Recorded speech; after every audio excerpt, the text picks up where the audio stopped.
Alright guys, isang mapagpalang araw sa inyong lahat. May reaction video tayo dito kay Rob Trip. PBBM na nanawagan sa AFP. Siya pa nanawagan sa personal ng focus ng trabaho sa gitna ng politika. Ayan. Intro muna tayo guys.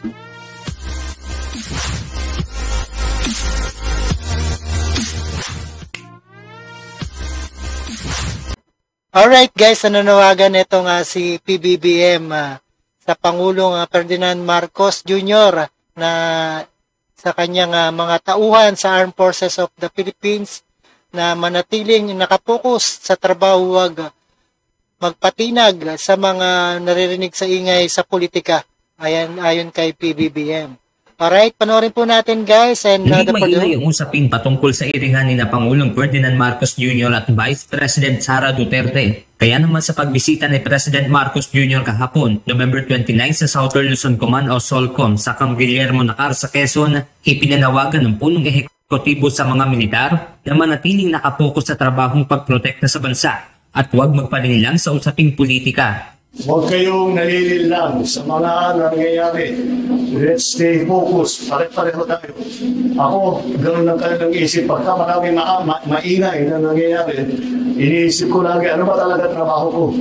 Trabaho ko ba makipag-away dyan? Trabaho ko ba makipag-debate dyan sa mga ulang mo ba ng kwentang bagay? Hindi. Ang trabaho ko, pagandahin ang Pilipinas. Samantala, ipinahayag ni PBBM ang kanyang opinyon hinggil sa planong pagsasama. Ayan, pagandahin ng Pilipinas, ayan ang pangako, pero yung benteng bigas, hindi pa rin natutupad yan ng advocacy niya ng eleksyon, di ba? Impeachment case laban kay Vice President Sara Duterte. Well, it was actually private communication, but nalik na, yes. Because that's really my opinion. This is not important. This does not make any difference to even one single Filipino life. Ayon pa sa Pangulo, makakabala lamang sa Kongreso, trabaho ng gobyerno at wala ring mabuting idudulot sa buhay. Kaya ngayon, mga hinanakit ng mamamayan, asa na ang kanyang pinapatupad na pabahay, wala na rin. At sa kanyang murang pagkain. Ng mga Pilipino kung isusulong ang pagpapatalsik sa pangalawang Pangulo.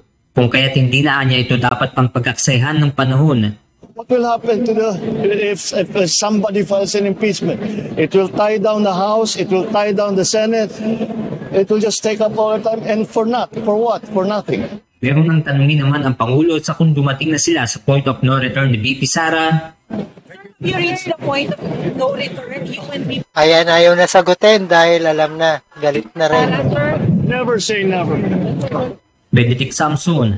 Alright, never say never daw. Ayan ang ating reaction video ni Rob Trip. At see you again sa ating the next one. At don't forget to subscribe this channel. Alright, Rob Trip. Alright, thank you so much sa inyong lahat. And peace out.